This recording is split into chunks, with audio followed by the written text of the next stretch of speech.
2024. This is the Arlington County Board of Equalization hearing. 5 cases on the agenda and 7 members present, so there is a quorum.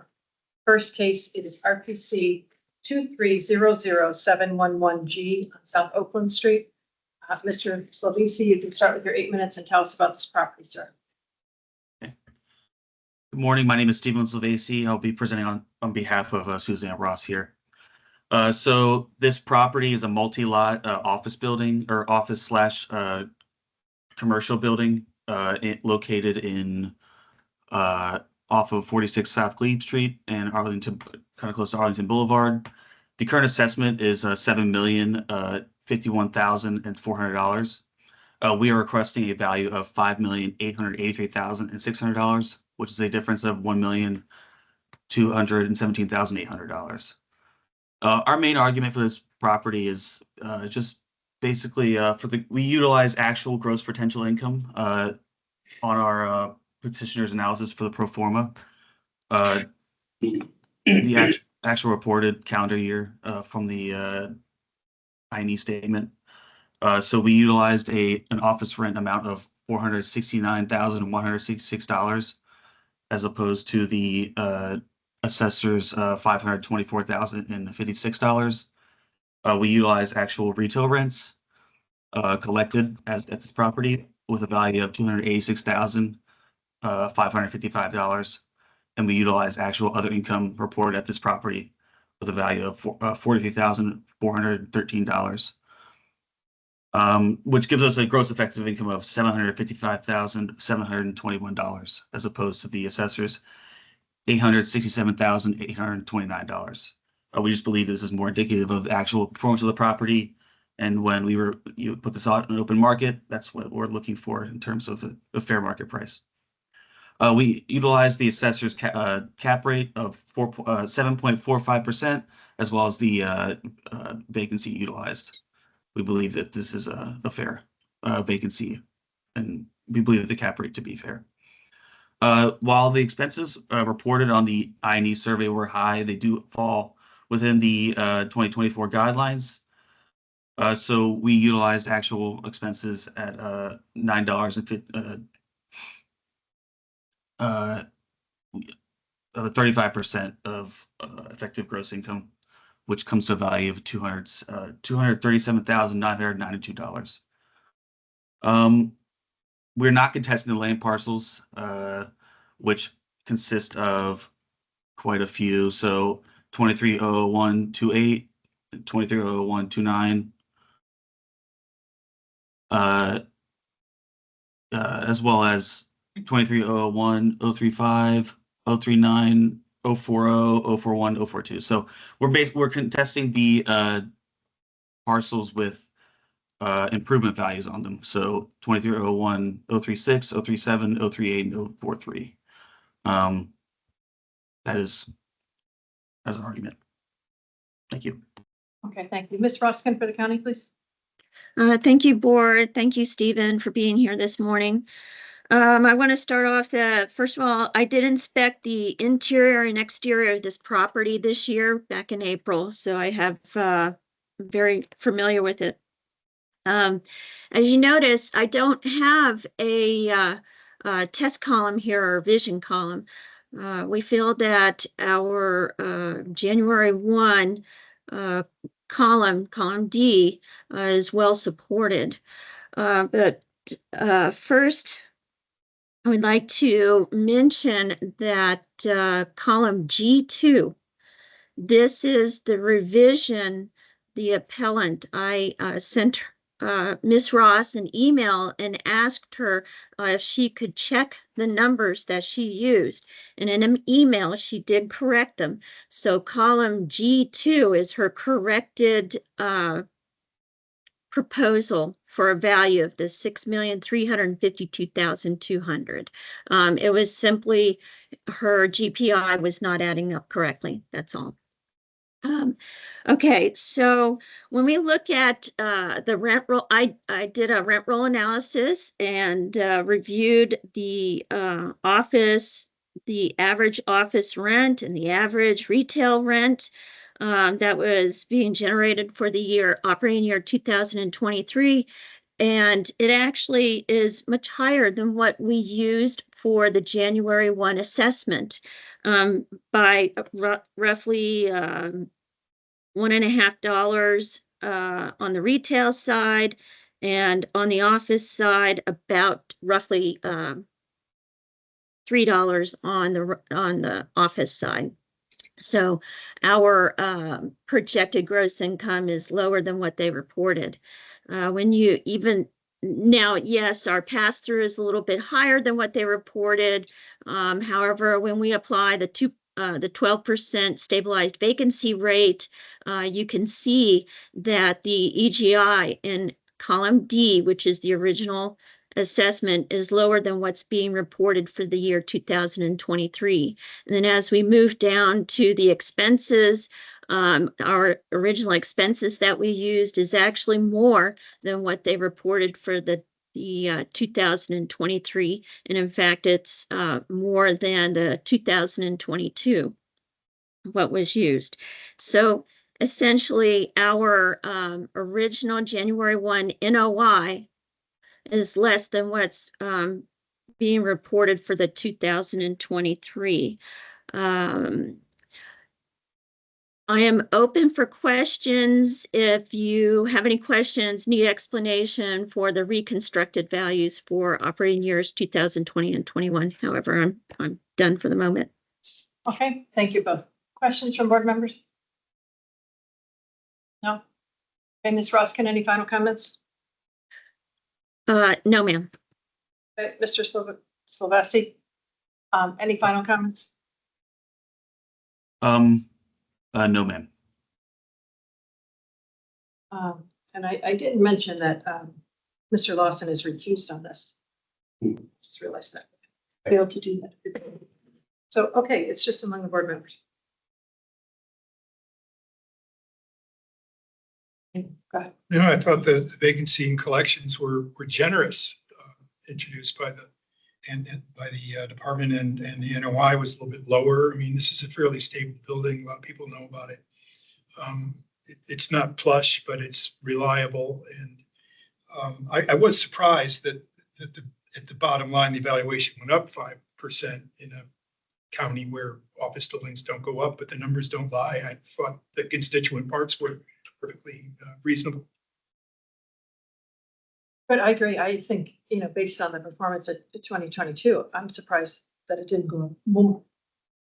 And when you look at when they got the 2023 incomes, The retailers have been there forever, Yeah. It's. So I'm fine. I've been in there a zillion times. I know this building very well. I looked at 22, comparing to what the county came up with.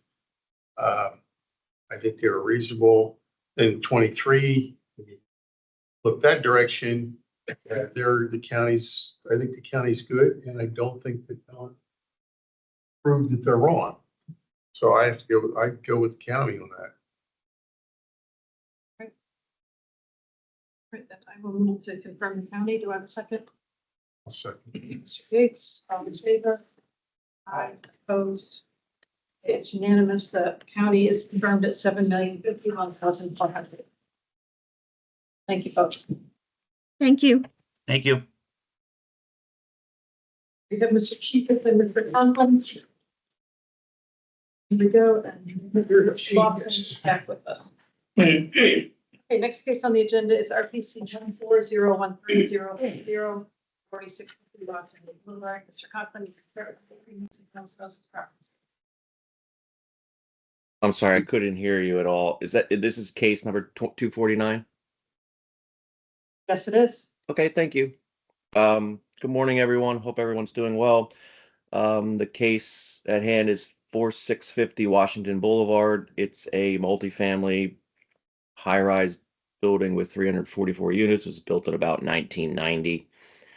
I'll get right to the point. As we've discussed before, our main discrepancy with the county is the lack of reflection of market rate cap rates as of as of 1/1/2024. We stabilized our property. I'm sorry, we used a a cap rate of 5.75 with the tax load of 99 cents to make it just below 6.75 as opposed to the county's 5.8. If you look on page 45, we'll point to sale of our own property, Avalon Columbia Pike, 2920 Columbia Pike, sold in July of 2023 for 105 million at a cap rate of 5.5. The property was listed on the open market, had several offers, and nothing but an arm's length transaction. Sale number 2, although it closed in February of 24, the Point at Falls Church, which was sold by another REIT, UDR, was discussed with the county, transacted at a 5.8% cap rate, and was under contract in November of 2023. In addition, we did bring this asset to the market in the summer of 2023. This was not disclosed to the county prior to valuation, but it was marketed for sale in the summer.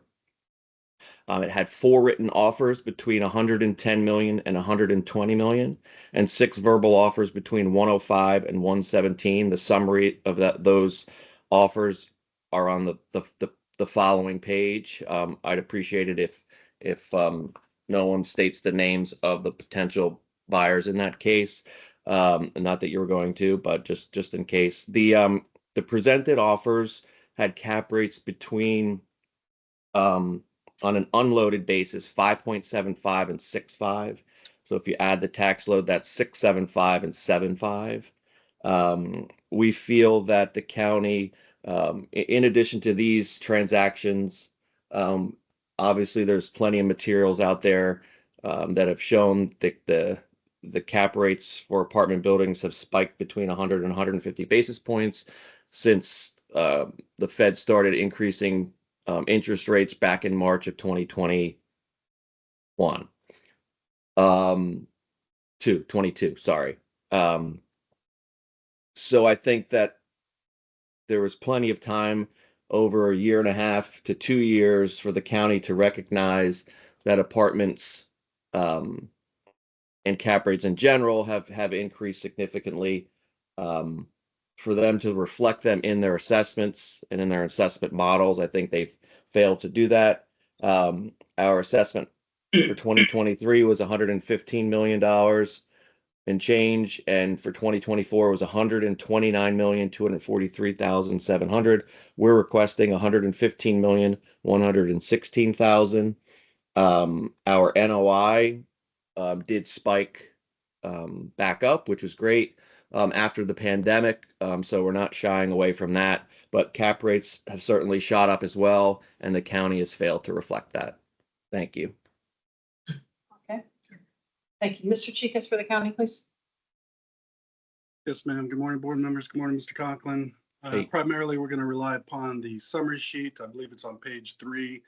This was well summarized by Mr. Conklin. Essentially, it looks like there's no necessarily contestation as far as the numerical success, if you will, or as far as the NOI increases the last 3 years, or I should say last 2 years specifically.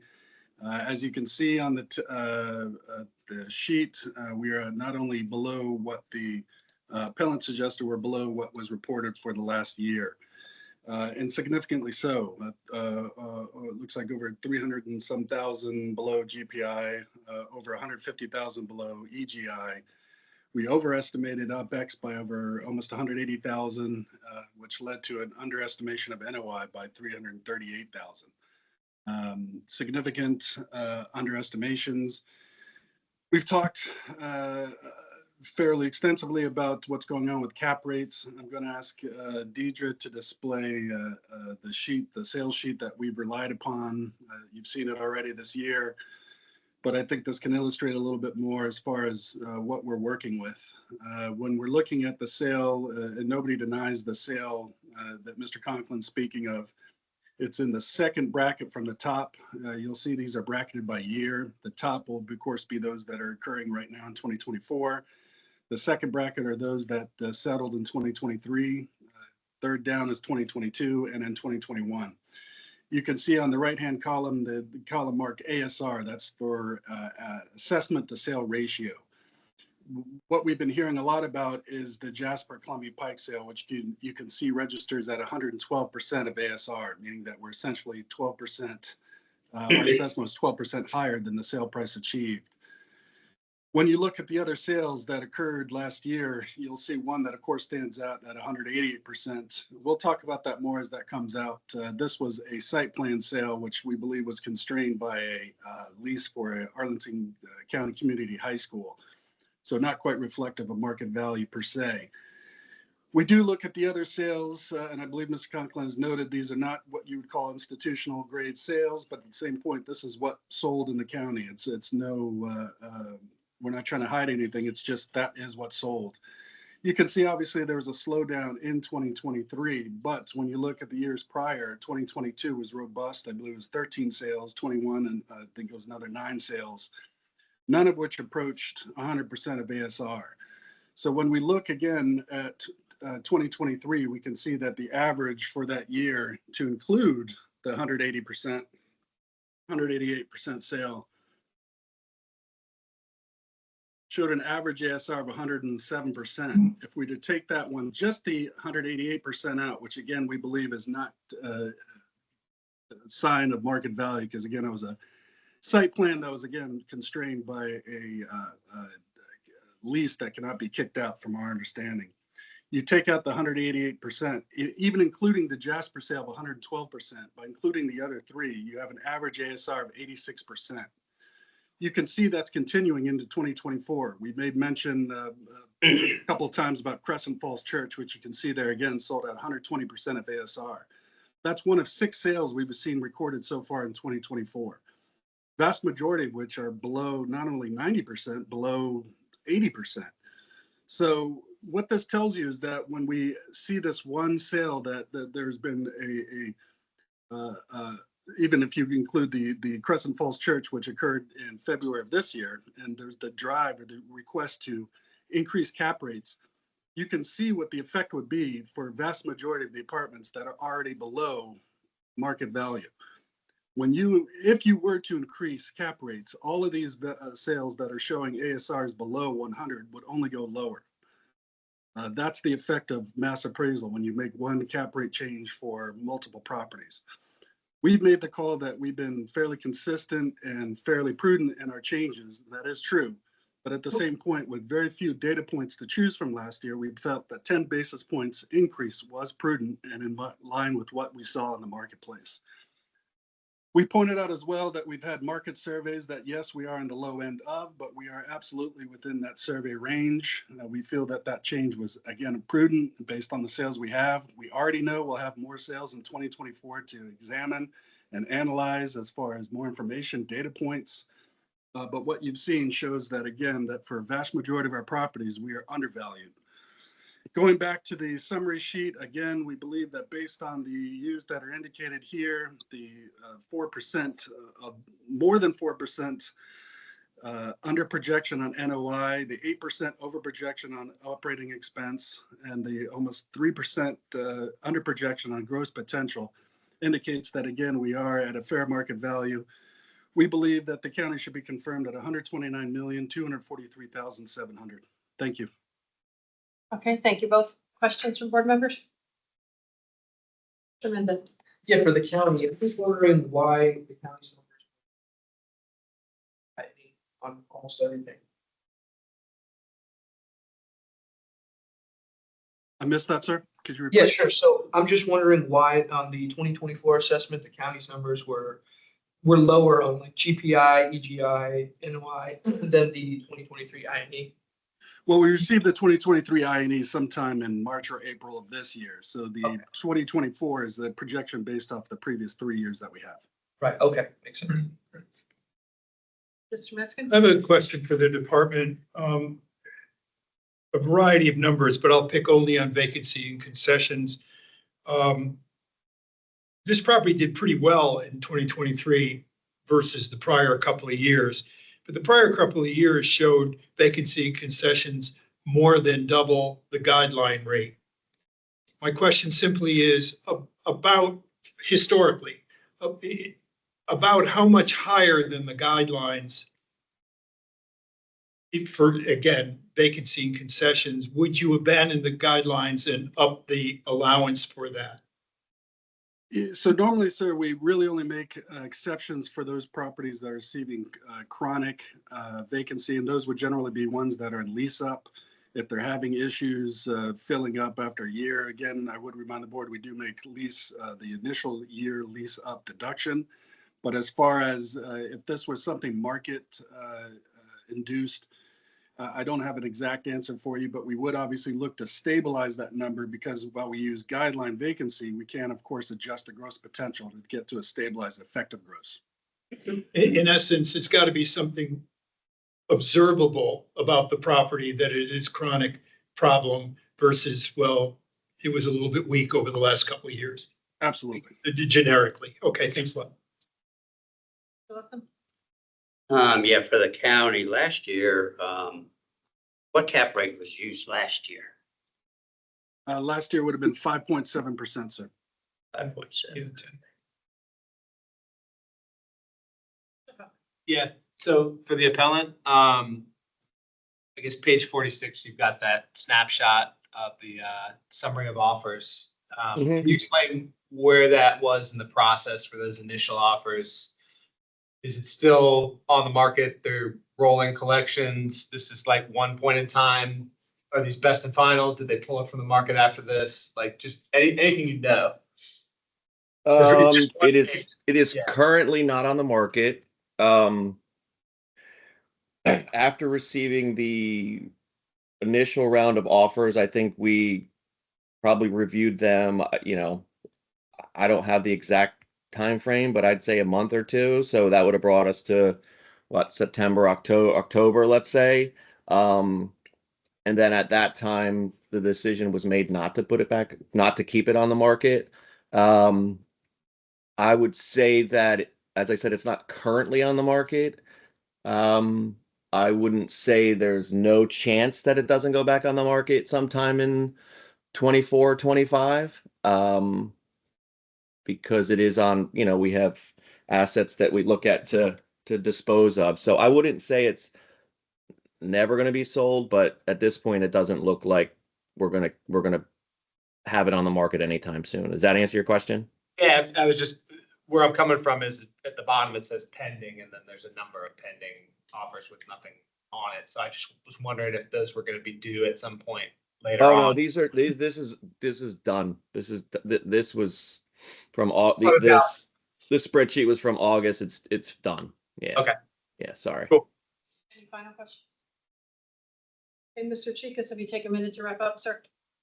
Yes, ma'am. Just to kind of reiterate, the income stream is self-explanatory. Again, just to sort of separate this property from especially the Jasper Columbia Pike. This property is approximately 0.6 of a mile from Boston Metro. Again, while it's not eligible for the Metro cap rate bump, it is quite walkable and convenient for its tenancy, whereas Jasper Columbia Pike, the closest metro, is almost 2+ miles. Absolutely not walkable. So to compare the south side sale to metro adjacent north side, we don't think is comparable. Based on the history and the income stream, we do believe 129,243,700 should be confirmed. Thank you. Thank you. Mr. Conklin, if you take a minute to wrap up, sir. Sure. No, nothing further on the cap rates. I think we've discussed that. Just wanted to point out one thing. Obviously, our income is up. I will like to say that we operate on a very efficient scale. The county's guideline for this year type multifamily for expenses about 8,900, and I think we're at about 7,000. So just a point of emphasis. That's Okay. it. Thank All you. right, thank you both. Okay, it's just among the board.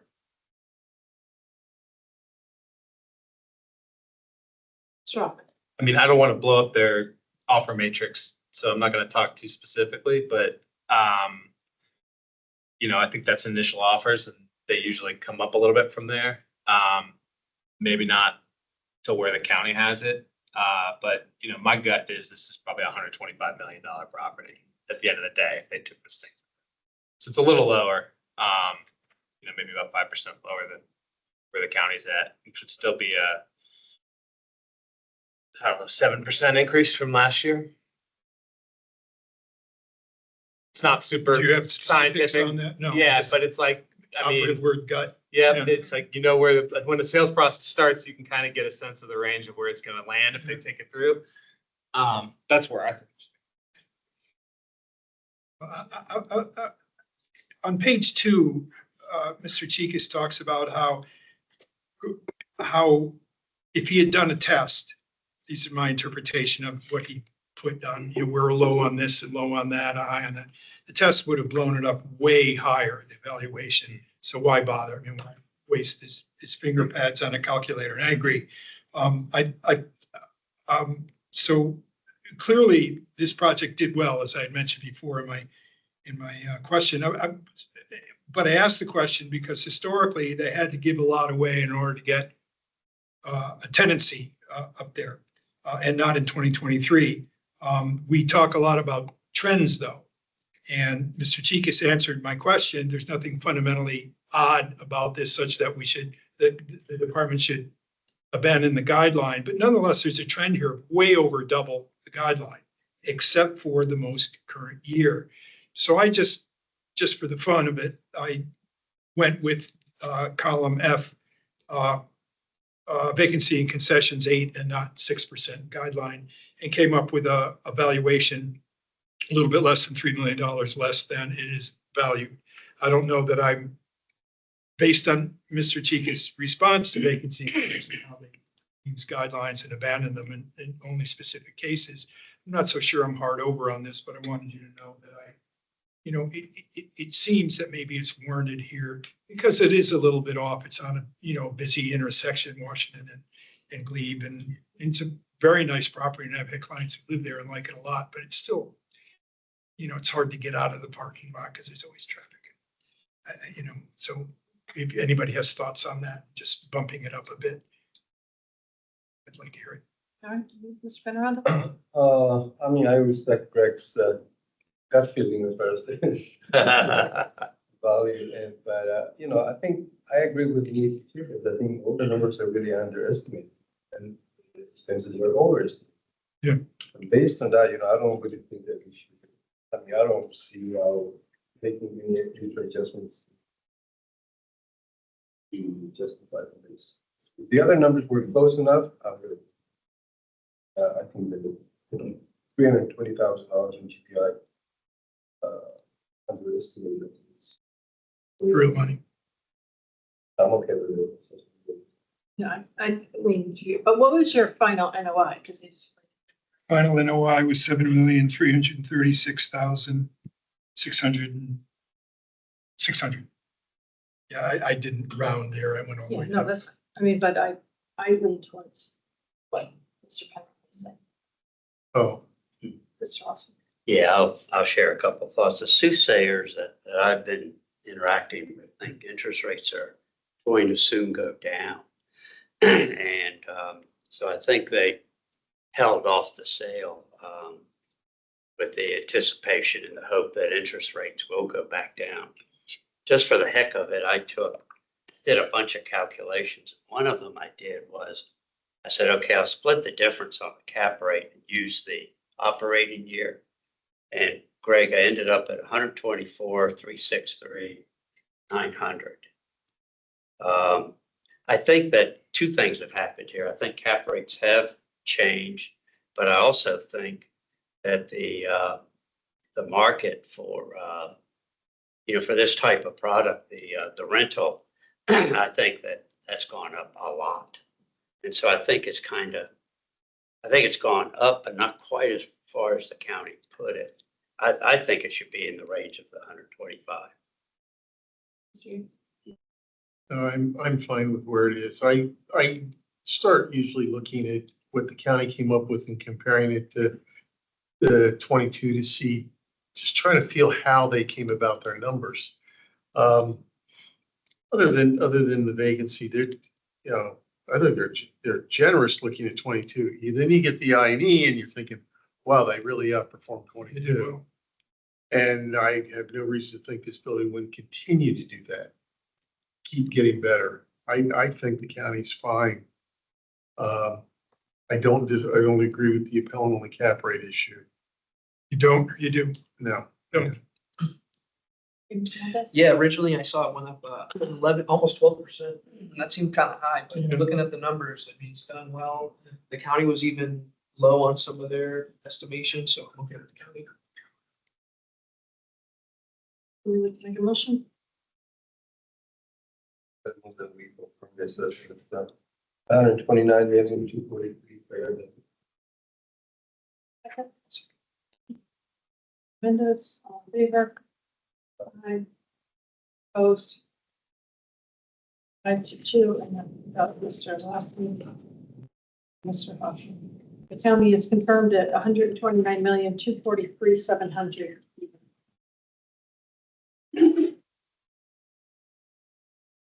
Thank you, board members. Thank you, David. We have Ms. Shuttlesworth. Yes, good morning. Okay, the next case is RPC 07008006 at 2105 North Glebe Road. And Mr. Conklin has asked to withdraw the case. I assume that there's no objection from the county. No, ma'am. Okay, all right, I'll move to accept the withdrawal. Do I have a second? Mr. Manskin, all in favor? Aye. Opposed? Unanimous that third case is withdrawn. Thank you.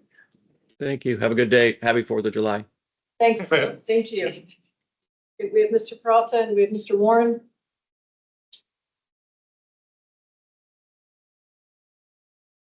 Yes, we do. Can you all hear me? And we can. Okay, next case is RPC 1602530 at 1201 Wilson Boulevard. Mr. Warren, you can start with your 8 minutes and tell us about this. Okay. Thank you very much to the board. I'd like to direct the board's attention to page 45 of 131, which is our summary of facts for this property. This property is consistent of 3 tax parcel IDs. It's currently assessed at $372,971,100 or $682 a square foot. We do have a slightly revised requested value, and it's based off of sales price and just a calculation error. Initially, we have down here $339,704,900, and the revised assessment we'll be asking for is just slightly higher, $340,217,000.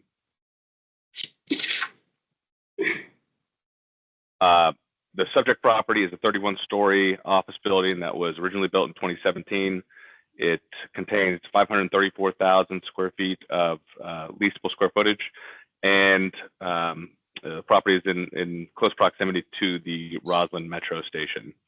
The number one issue here to be aware of is the sale of the subject property itself.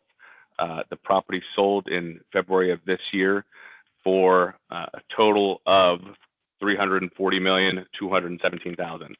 Now, this property was initially on a ground lease as well, so both the land and the improvements were purchased in separate transactions. $15,217,000 for the land and $325 million for the improvement.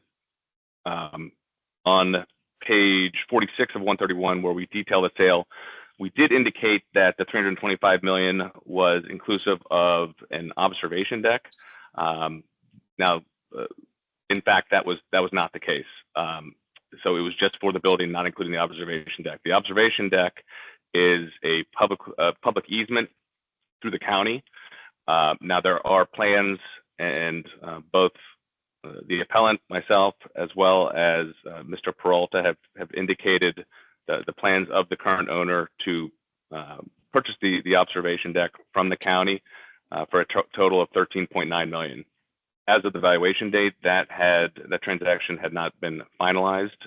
However, that should be finalized soon. Nothing's changed with regard to the estimated date or purchase of that. But as of 1/1/2024, that observation deck, there's also some suites in the lower levels that are basically lobbies or amenity spaces. That was an easement or a public easement through the county, and not owned by either the seller, the former owner of the property, or the current owner. Now, that transaction for the $325 million of the office building, although it did occur after the lien date, the 1/1/2024 lien date, this was a sale that was negotiated well in advance of that date and months in advance. And we actually have included a letter of intent that was signed as of November 8th, 2023. That letter of intent can be found on page 60 of 126 of our package. And again, that details the actual offer in a fair arm's length transaction of $325 million for the building. The county's current assessment is based on an income approach to value. Their total estimate of leasable square footage that's indicated on their worksheet is 546,067 square feet. Now that includes what they estimate of 12,000 square feet for the observation deck. Now, if you take that away, would put them at 534,067 square feet, which is right in line with our estimated leasable square footage that's indicated on the rent roll that does not include the observation deck. The county is in their income approach estimated at a total of 439,031 square feet of occupied office space, 83,294 square feet of vacant office space, and 11,742 square feet of retail space. Now, our analysis is based off of a copy of the 1/1/2024 rent roll, which indicates total occupied office square footage of 419,913 square feet, which is about a 20,000 square foot difference between that of the county's estimated occupied office space. There's 19,662 square feet of vacant office space, and again, the 83,294 square feet of office space that was leased or is leased by WeWork. 11,904 square feet of retail space. We've utilized the actual estimated gross potential income in the rent roll, as well as the actual parking and other income that was reported in the year-end 2023 income statement. The county was estimating vacancy of 2.3%, 12,394 square feet, and per their guidelines, applied an 8% frictional or stabilized vacancy rate to that. Now, our initial analysis, and this has a lot to do with one of the tenants, which was WeWorks, which had been filed and had filed as of the valuation date 1/1/2024 for Chapter 11 bankruptcy. They were going through proceedings at that time and had not paid any rent for, I believe, the past 18 months. So we had assumed that space is vacant because at that time, it appeared that they were going through the eviction process. And we applied a 23% vacancy rate per the county's guideline for the range of the actual vacancy at the county's lien date.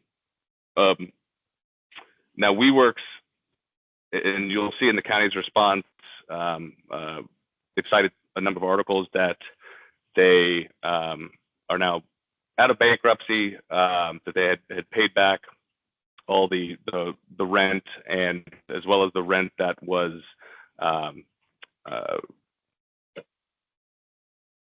terminated by the termination of Suite 2800, which was terminated by the seller of the property, which totaled 18,566 square feet. So as of right now, it's our understanding that they have taken back over that original lease, and are planning to be there till their lease termination. So again, with all that saying, we did revise our revised income approach to reflect that, and brought our vacancy back down to 8%. Our estimated cap rate, there was a calculation error in that. It was not loading in the cap rate.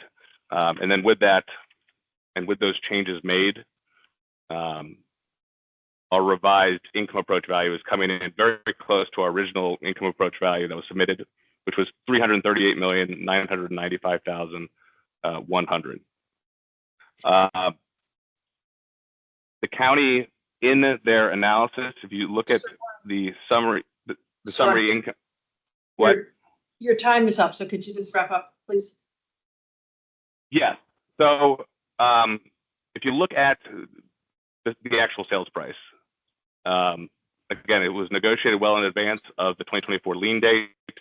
It comes in well below the county's current assessment of $372 million. We've provided a signed LOI as of November 2023. It's an arm's length transaction between the two parties, and it's a better indication of the actual fair market value of the property as of the 1/1/2024 lien date, and we're hoping that the county considers that fact.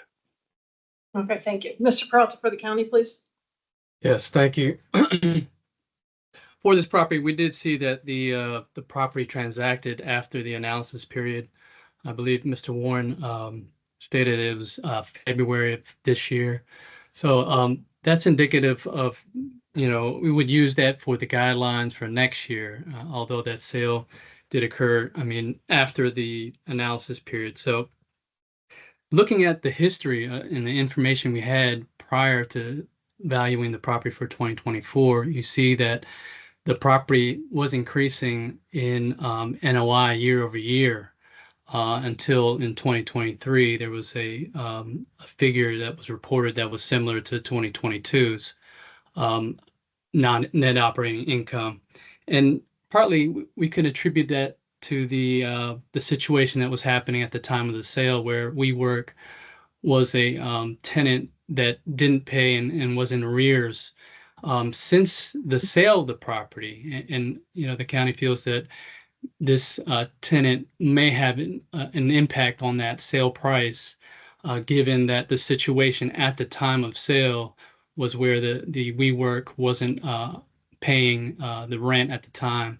Since the sale, the article that I stated or I've showed shows that WeWork had paid all the the income or the rent in arrears, and including the holdover rent that was charged for them after the expiration of their lease. As Mr. Warren stated, they did renew the lease. The terms of that lease haven't been evaluated, but we do feel that the income for next year still would project forward at an increase, as the property was pretty much stabilized at the time. If you look at from 2020 to 2022, you see the vacancy decreased over time, and then the income increased in line with the leasing of those spaces. The original 2024 valuation did overstate the vacancy that we expected for the property. We do see now that the vacancy of the property is slightly higher than what we anticipated, and we made those adjustments in the test column. Although the test column does show an increase, the county is not recommending an increase based on what we tested. It only supports more the original assessment that we came up with. Now, looking at the property's rent roll, we did see that there was a higher rental rate actually a lower rental rate that was used when we evaluated the property initially. We did lower that rate, I believe, by $6 or $5.50 rounded. And it's a lower rate compared to what the appellant is using. I don't know what rate the appellant adjusted to based on their new number. I believe they came up with a figure close to 340 million. And so it takes some time to back that out and find out what exactly the rate they're using. But if you were to rely on just the NOIs of this property and compare how the original NOI was at a figure far less, about 3 million less than the 2022 figure that we used primarily, and then compare that again to the 2023 as a test, we're still in line or actually lower than what they reported in NOI. So we do ask that the board confirm this case based on the information I provided. Thank you. Okay, thank you both. Questions from board members? Mr. Wilson? Yeah, this is for the owner. Why wouldn't you add the land and the building together and have a value of 339,704,900? That's our requested value. That's what you're seeking? Yes. 339, so you did add. It's 340 million, but it's the 325 million for the improvement and then 15,217,000 for the land. Okay, so you added the two together. For some reason, I thought you did not. No, it doesn't show on the I&E, Yeah, but it does on page 1. okay. Second question, the observation deck.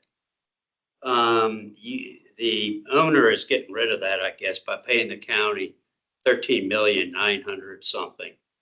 Why do they want to get rid of that? I don't believe they were, and I'd have to check with the ownership. It wasn't my understanding that they weren't going to per se get rid of it. It was they were purchasing it from the county. Charges common areas too. Yeah, and it includes some of the common areas on the lower levels. So then they would just integrate that into their building Correct. as leasable space or? No, not as leasable space. So, and if you look at the county's income approach, that 12,000 square feet of space, they include as leasable space, and then they attach income to it. So it's being capitalized as income, $100,000 worth. Question for the county. Rob, when it is customary in the commercial market, when you're selling commercial properties, to do letters of intent. And the whole purpose of that is to establish price. And then you hire the lawyers and the lawyers put together a contract. So why would you not consider the sales price as being, as determining the price? Because the market determines value, not all these calculations. I would say that had we had this sale occur during an analysis period, maybe our cap rates would adjust accordingly.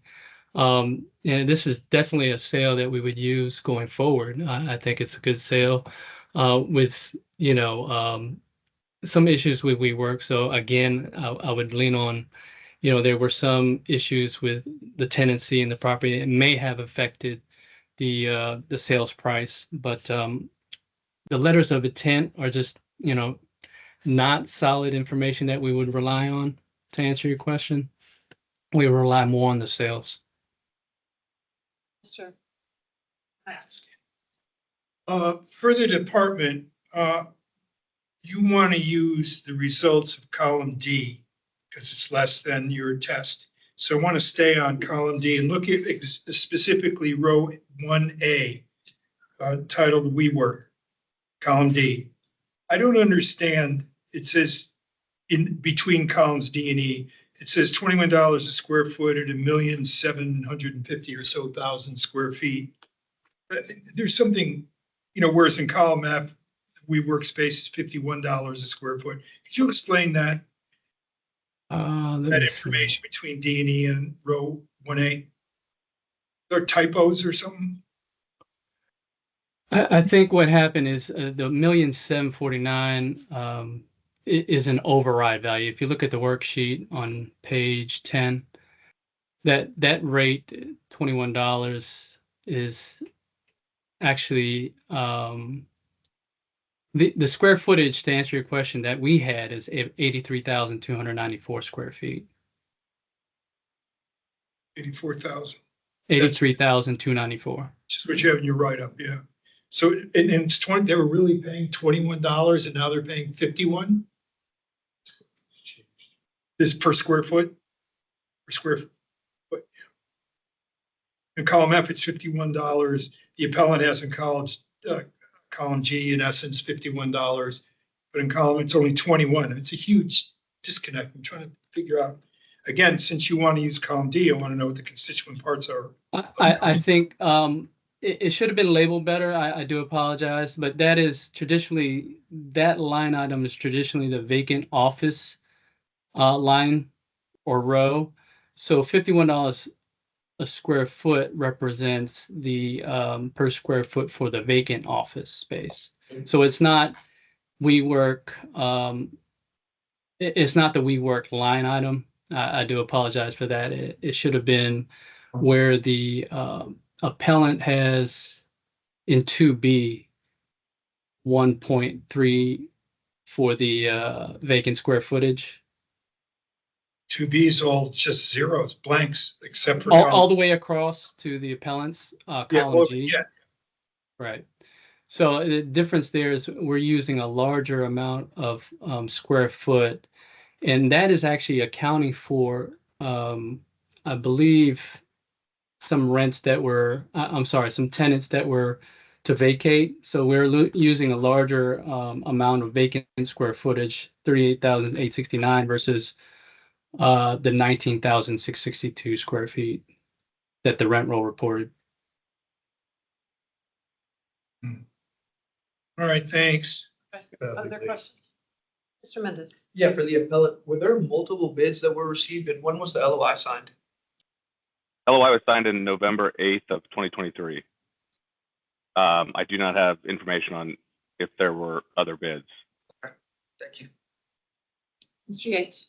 To the appellant, could you went over it and I didn't quite get it, but your vacancy at this in your column G at the 7.7, could you explain that?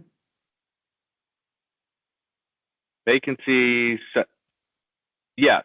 So again, we were assuming because at that time, as of the lien date, WeWorks in 82,000 square feet, they were going through Chapter 11 bankruptcy and going through the eviction process at that time. So we were assuming that space essentially is vacant. But again, they haven't paid any rent, paid no rent in 2023. So we were assuming that in our analysis as vacant space. Okay.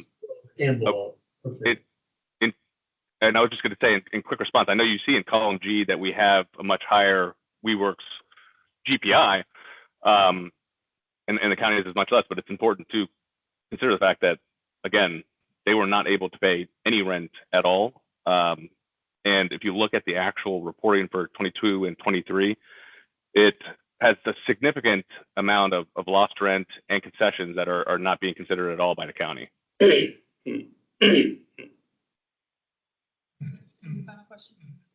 got two for the appellant. First one is on the LOI. There's a contraction fee due to the seller that's stated in there. And I guess it gets paid out in installments through June of this year, June 30th. So in your opinion, if that was flipped and it was, more traditional where after closing any fees or anything that are due are going to be paid out to the owner of the building, would that have affected the purchase price by the same amount of the contraction fee?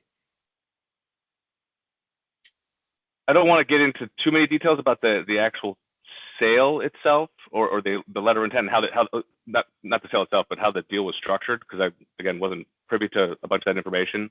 All I can say is that the LOI that was signed at $225 million, that is what it transacted at. And then it is still proceeding with the purchase of the sale, which I think is imminently due. I think there's a hearing scheduled for the observation deck on like July 7th or 8th. So, but the 325 that you mentioned also does not include the additional contraction fee, which is due to the seller after closing. So that's almost like an additional payment, right? I just want to make sure I understand. Correct. Okay, you said you had two questions. The other question is, how was the value of the observation deck and the lobby public areas that were bought from the county or are being bought from the county? How was that determined as far as the price? I am not aware of the details of that or how that how they arrived at a agreed upon value on that. All right, Mr. Metzger. you made me think the 325 sale price, that includes the land? That's 325. No, So it was 339 is what, at 340 for the land and yeah, improvements, not including the observation deck and yeah. lower suites that have the lobby. I got confused on that. Thank you. Mr. Peralta, if you take a minute to rush that. Yes, thank you. Again, the information that was provided, the income, the history of this property does show somewhat a stabilized income over the years. I think we cleared up the WeWork situation. I believe there's other integral parts to this sales price that need to be found out, and it's still being worked out with the county and with the owners, the new owners. And so I believe once we get all that information, we may come to a more sales price that is determined of this actual building. So with that, we do ask that the board confirm this case for the original assessment at $372,971,000. Thank you. Thank you. Mr. Warren, if you take a minute to wrap up, sir. Yes. So we are asking that the county the board to consider the actual sales price, which was 340 million, land and improvements, not including the observation deck. We've included that letter of intent as of November 2023. Looking at the counties like column D, if that's what they're relying on, which is the initial statement. Again, you look at that, it does not include any consideration for the amount of lost rent, which has been $480,754 in 2022, $413,906 in 2023, or any recent rental concessions, which was again for $480,000 and $415,000 most recently. The operating expenses are exceptionally low in consideration of what this property is actually operated at. Each of the last 2 years, it's been 6.6 million and 6.8 million. The county is estimating total operating expenses of $6 million. So again, looking at the actual income, some of the tenant and upcoming vacancies, I didn't mention this, and this is what I'll close with, but I'm sorry, we Mr. have. Warren, your minute is up. You got to get your time. Okay, thank you. Okay, it's just among the board. Let's start. I kind of disagree about the income, squabbling over the expenses or vacancy and whatnot, because when you look at the bottom line, the NOI is lower than what was reported for 2023 and 2022. So I don't have much of an argument there. Or don't put much weight of the argument there. And the issue that I have, normally I would put more weight on the sales price, but I've got concern over the additional money that's going to be paid. So we don't really know what the full price is till that is, and it's kind of hard when the accountant says, well, I don't want to get into that part. I don't want to disclose it. I don't know it. It's like we got A and we don't have B. Mary, I agree with you. Originally I wrote go with sales price. And that's what I came in here today thinking I would do, but I think you're right. I think there's unknowns, and the observation deck, I don't know why they're paying the county so much. Yeah. I don't know. Maybe they just don't want the county involved in their building for security. I don't know. Yeah. Control the whole building. And, there's observation decks that take in that much money in a month. really? They're in other cities and they're much higher. Uh-huh. Top floor real estate. Think about it. If you take, it was 12,000 square feet, more or less, right? Yes. So that's a penthouse unit with the best view in DC. What would that, if it was a condo, what would it sell for? 3,000 square foot? But is it a deck or inside the building? Oh, no, it's an a observation. It's a whole level that's fully built. JBG probably put 500 plus a square foot into the build out of that thing. Okay. So, it's So valuable. it's valuable. My thought is if you take that and you make it a privatized amenity of the building, you're adding value to all the tenants. You can raise the rents, or you make it a Event space. private event space. I mean, there's, To this week. and that's, to your point, is we don't know, right? Like, this was a pretty complex negotiation. You had money from Virginia coming in through grants. You had, obviously, there's value to the county in making this deal happen because we get 500 jobs or so coming in from CoStar that were in DC, the property taxes, all that factors into it. So I can see the county selling that for less than what it's worth, that observation space. And that's where I have kind of an issue with. So it shouldn't be deducted. You're basically buying an asset Yeah. new to the building for 13 million. Well, let me just walk you through my logic here, okay? Yeah.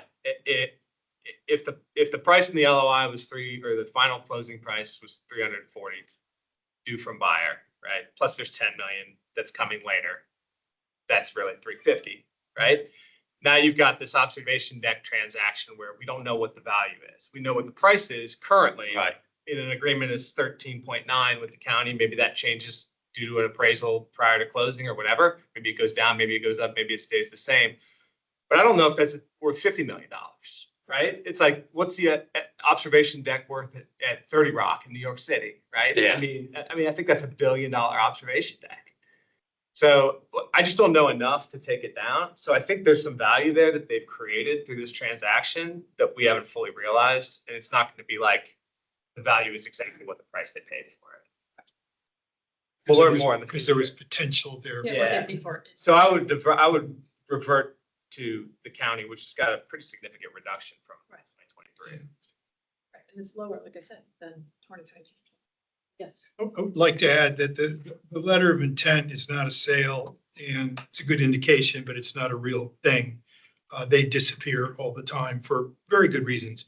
And so I wouldn't rely on that. And second, the WeWork bankruptcy, sure, it was well known, but they weren't evicted until after 1/1/24. And oddly enough, they actually turned around after 1/1/24. So I'm not so sure that, anyway, so I don't take either of those into account. So I go back to the original assessment. That makes sense to me, just for different reasons that what Greg brought up. Further? All right, then I'm going to move to confirm the county 372,971,100. I'll second. Okay, Mr. Watson, second, all in favor? Aye. Unanimous. The county's confirmed at 372,971,100. Thank you both. Thank you. Thank you all. Okay, we still have Mr. Roth and we have Mr. Harmon. Yes, good morning. Okay, good morning. Okay, the final case on the agenda is RPC 1404101, 1 Stewart Street. Mr. Harmon, you can start with your 8 minutes and tell us about this property, sir. Madam Chairwoman, members of the board, county reps, good morning. This is 901 North Stewart. It is a 1989 Class B office building in Ballston. The issues on appeal are the effective age adjustment the county made year over year and the capitalization rate. The county has applied a 25-year effective age adjustment for 2024 based on county assessor opinion. The basis for this opinion noted on the assessment is $6.6 million that they assert was spent on bathrooms, corridors, and deferred maintenance, including elevator repairs, HVAC repairs, and the air handlers. The effective age adjustments results in an increase in the assessed value of $6 million. Now, keep in mind, no reduction in value was applied to the property when the deferred maintenance items, elevator repairs, HVAC repairs, air handler repairs, was outstanding. Yet an increase to the value has been applied now that those repairs have been completed, and that increase has been on a nearly one-for-one basis of the cost of those repairs. This doesn't line up with what happens in the actual market. Additionally, the county does not know the source of the notes regarding deferred repairs and failed to actually inspect the elevators, the HVAC units, the air handlers. We inspected this property twice over the past 3 years. None of those items that are cited for this $6 million increase in value were ever inspected or asked about. We did have a departmental hearing for this property after we received the county's test case that had been submitted to the board.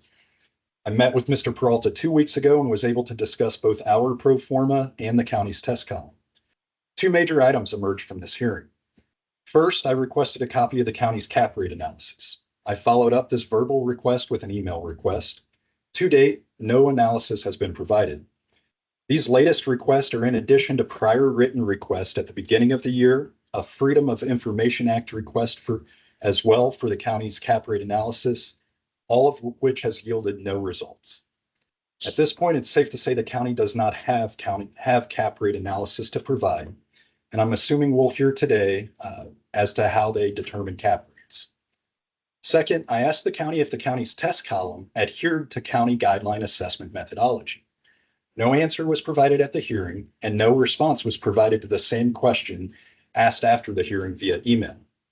Now, the impetus behind me asking, does the test column follow county guidelines, was twofold. First, the county initially on this property accounted for concessions on the potential rental income, as has been the case each of the past 4 years.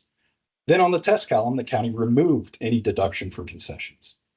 The concessions were removed from the test column despite the property having new leases that will incur concessions in 2024.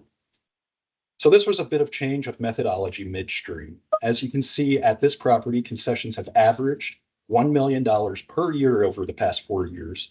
And each of the past 4 assessment cycles, including 2024, the county has opted to amortize the cost of these concessions rather than recognize the concessions as they're incurred.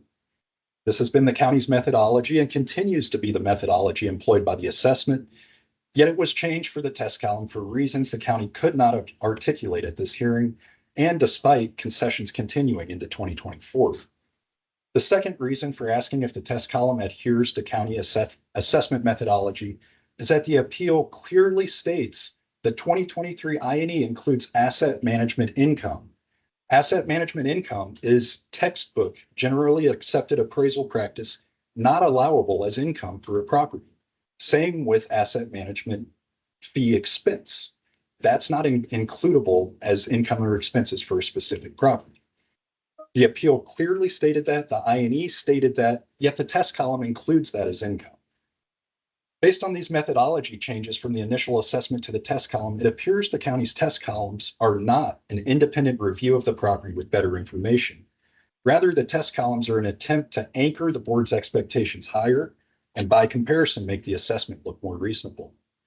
This is a continuation of the strategy we saw the county employ last year, provide a test column as a price anchor above the assessment to make the assessment look reasonable by comparison, as we saw this on over 70% of the office appeals in 2023.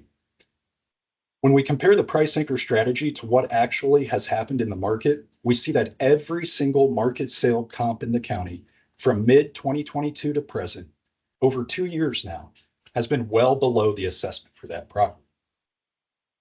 Now, since we had this hearing 2 weeks ago, the county has stated that no test columns will be provided on any future hearings for us to have a productive conversation about, and that any future hearings, the primary objective will be for us to be able to supplement appeals with information not provided on the initial submission. Now, going back to the cap rate, again, the county has provided no analysis on how they arrived at their cap rates. This is in contrast to what we've provided. We provided 44 pages of support for our cap rates in the board book. We did provide both electronic and hard copies of the board book for each board member. So if you haven't received one and you need one, please let us know. We'll try to get you. Now, cap rates are very important for assessments. I assume in the county's response today, they will repeatedly state that the assessed NOI on this property is below what the property reported in 2023. The impact of a cap rate that is well below market offsets any of this.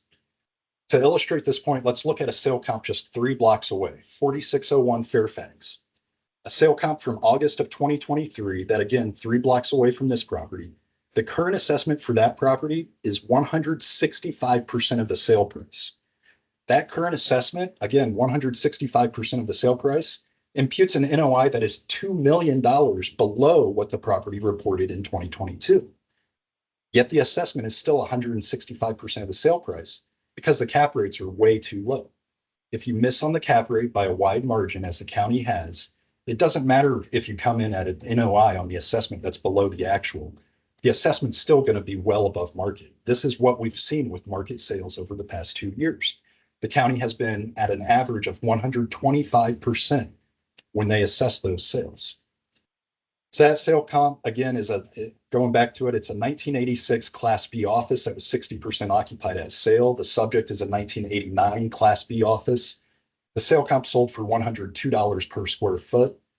4601 sold as an operating office building. It has at least 3 leases that run through 2030 and others that run through 2029 and 2027.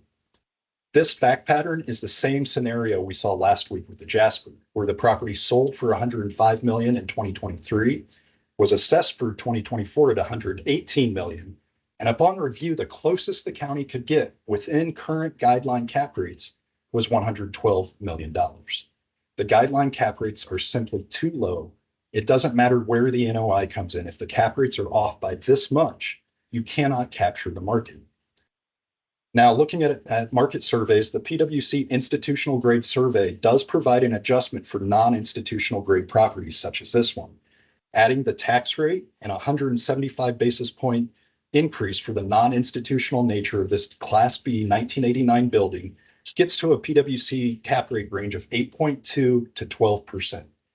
The RERC survey loaded for the tax rate has a range of 8% to 12%. Both of these are well above the county's cap rate. Thank you.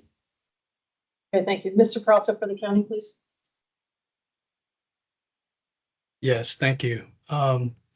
First of all, I'd like to state that what Mr. Harmon is speaking about is false, that the county did provide the reports to the appellant and Wilkes Artis. We provided everything with the exception of the confidential information that we can't share, and certain publications, because we subscribe to the membership, we're not allowed to share that as well. And our studies, our Corpac study, our independent study is posted on our website for the appellant to look at. I believe the board has received a copy as well.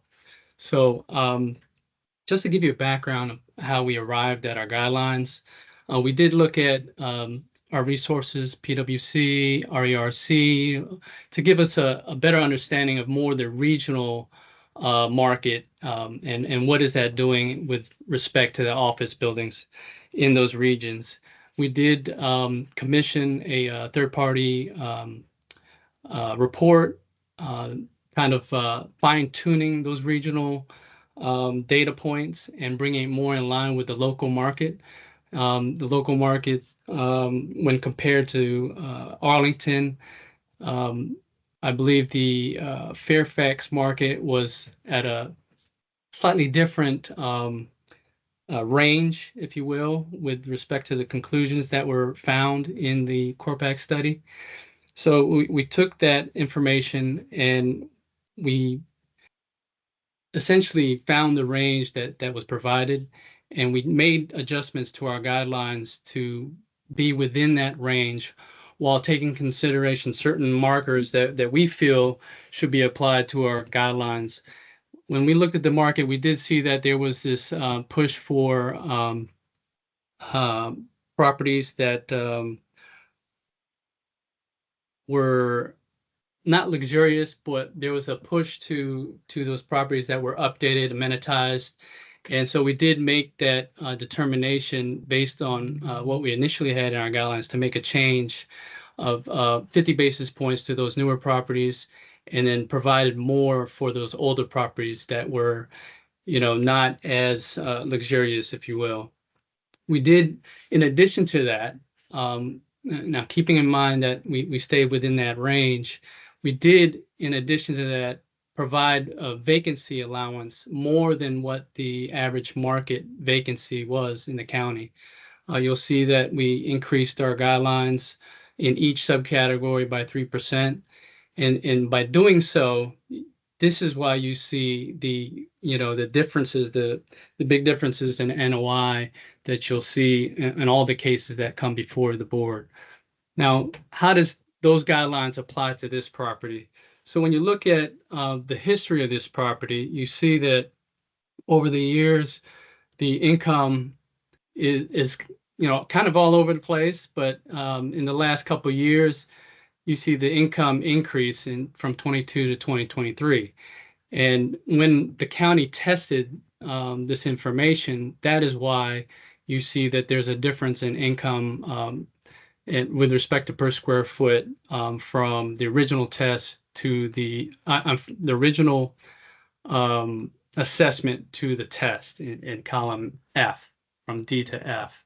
So when you look at that, you see that even when the county reconstructs the I&E that was submitted in 2023, the county actually decreases the NOI that was reported by the owners. You'll see that when you compare columns E to E1, that because of the county's reconstruction, or whatever the appellant was calling our strategy, if you will, it actually reduces the NOI that is projected for this property based on the square footage that we found to be vacant, based on the rents that we found when we analyzed the rent roll, and based on the expenses that we saw. And you'll see that when you compare the EGI across the board in row 8A, you'll see that the county's original EGI was that figure there, and then compare that with the EGI of the 2023 reported I&E, and then the EGI of the reconstructed I&E. Now apply the vacancy that I just talked about, and how the county, while we were in our guidelines ranges, and we looked at all the sales that occurred in the county, which were the majority redevelopment sales, and we can get into that later if the board chooses. But because of our added vacancy allowance, you'll see that the resulting EGI after our vacancy is much lower than was originally reported in 2023. And it did show an increase when you compare our tests to the original assessment. But again, that's due to the income being reported, which is much higher than what the county originally had, and which was higher than the 2022 I&E that the county used in the assessment.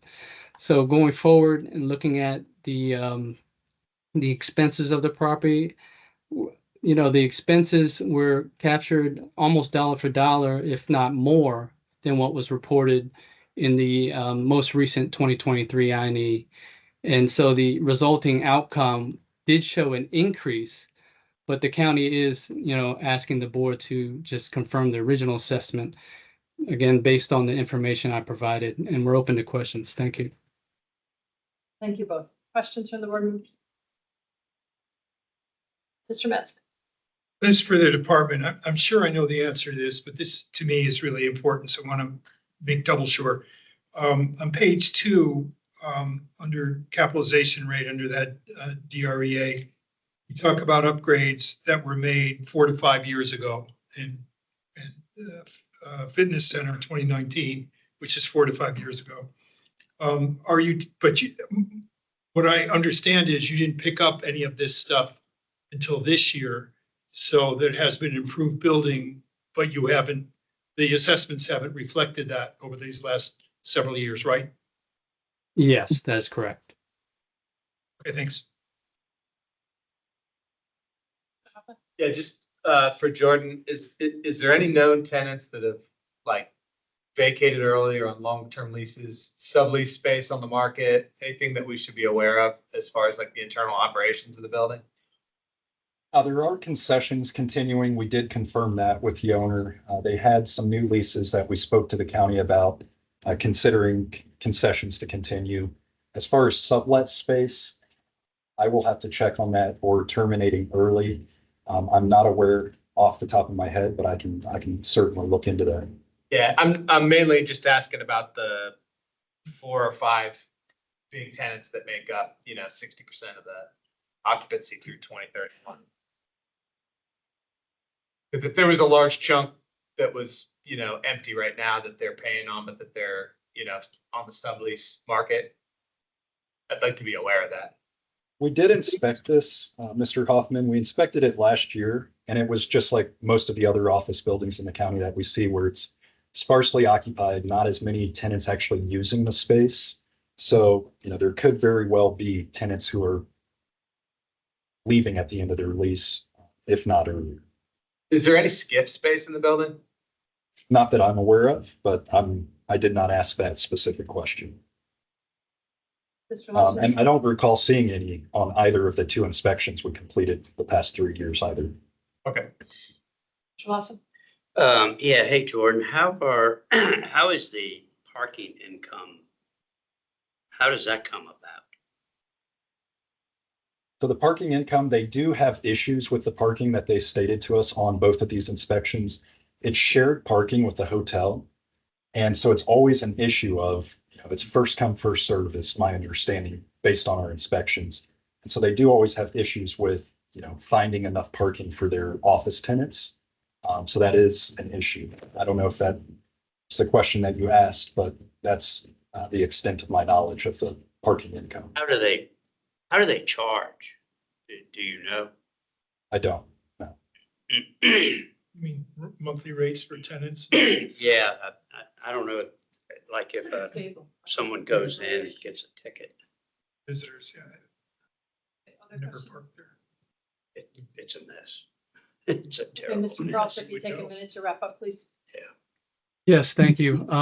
Again, I just like to reiterate how our guidelines apply to this property. Because of the increase in vacancy, you see that the overall average rent for this property based on the rent roll is $45.15. After applying our vacancy of 13% to those rates, it comes out to a net effective rent of $38.50. That's over $6 less than what is reported as the average. Again, there's a lot of things that contribute to the lower NOI, and that's one of them. Again, the test is a better indication based on the reconstruction, and in looking at what was originally reported in the NOI for the NOI of the 2023 INE. The cap rate used, and this is not by any means what I condone, but if you were to cap out that NOI using the appellant's rate, it still supports the original assessment for this property. Thank you. Thank you. Mr. Harmon, if you take a minute to wrap up, please. Yes, thank you. Our cap rates were created using the county methodology. So when they change methodology, when they do not account for concessions as they traditionally have, our cap rates need to be adjusted as well. So you can't just apply our cap rates, as Mr. Peralta suggests, directly to the actual income. They were created with the guidelines in mind. Now, as I stated, the county has overassessed every single office sale since mid-2022 to today. Every single one by an average of 25%. Now, we hear the county on every case come in here and say, our NOI is too low. It needs to be higher. How are they missing on every single sale then? How is every sale below every assessment? It's the cap rate. Now, for the first time today, we hear that the county relied on Corpex. I'm shocked. I specifically asked Mr. Peralta at our hearing, did you rely on Corpex? The answer was no. Corpex used 3 sales for Arlington, one from 2021, one from February of 2022. The senior appraiser for Arlington dismissed Corpex as not a valid methodology at a hearing. And yet now we're hearing that they use. Mr. Harmon, your Thank you. 1 minute is up. Thank you, sir. Okay, it's just among the board members.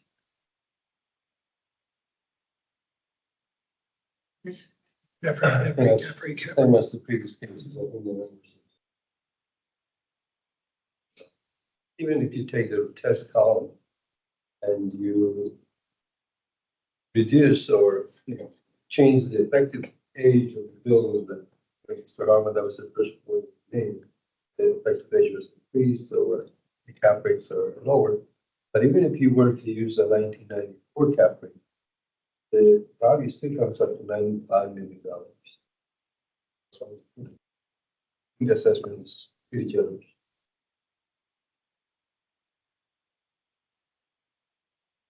I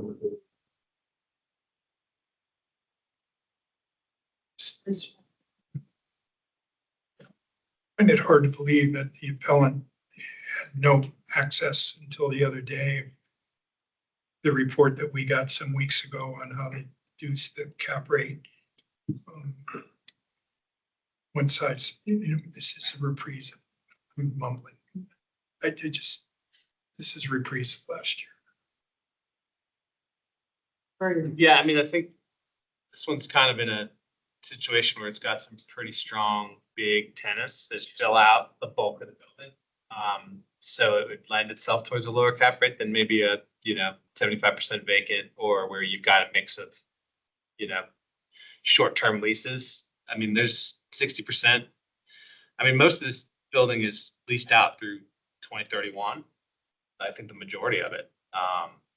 So unless, I hear something otherwise, that they've put it on the sublease market, it's at half price, it's affecting the rest of the leases in the building, but it doesn't sound like that's happening. It sounds like it's got a pretty stable base. So I'm okay with the counties. It's a reduction from last year too, which we confirmed last year's price, and we're down another 5 million from last year.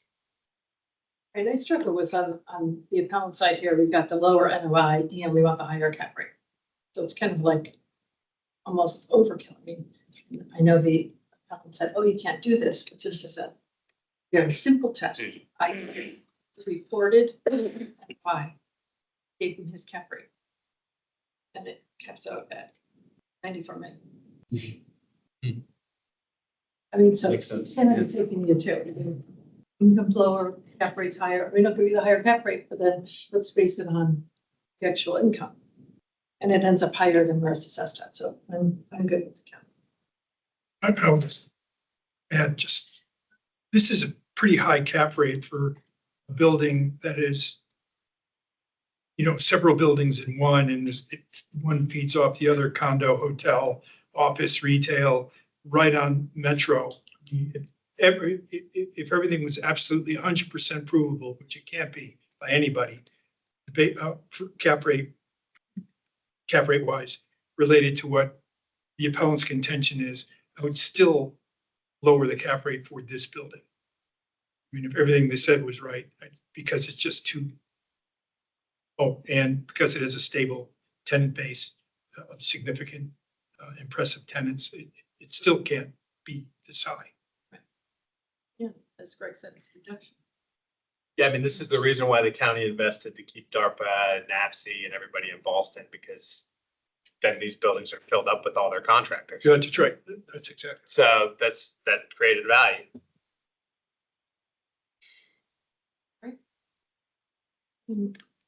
Move to confirm the county. Do I have a second? Second. Second by Mr. Hoffman. All in favor? Aye. Opposed? It's unanimous. County's confirmed at 87,533,900. Thank you. Thank you all. Thank you. Okay, that completes the agenda. Has anybody got anything? Other cases? Yeah. Next week? You know what? Okay, so Day we before will holiday, maybe. stand adjourned at 10:29. There are no cases next week. We'll reconvene on Tuesday, July 16th, 9 a.m. and it's virtual. I'll take a short trip. Absolutely.